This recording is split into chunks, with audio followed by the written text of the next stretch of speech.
A new Marquette Law School poll released today found a majority of Americans surveyed nationwide do not approve of U.S. Immigration and Customs Enforcement's current operations.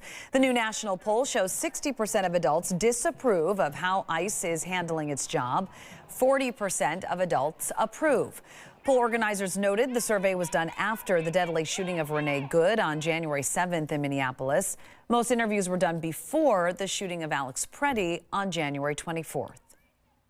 There's been some general change in opinion this winter between December and now, but it's on the order of 2 or 3 percentage point changes on most questions, not a matter of a 10-point shift, say, something truly seismic.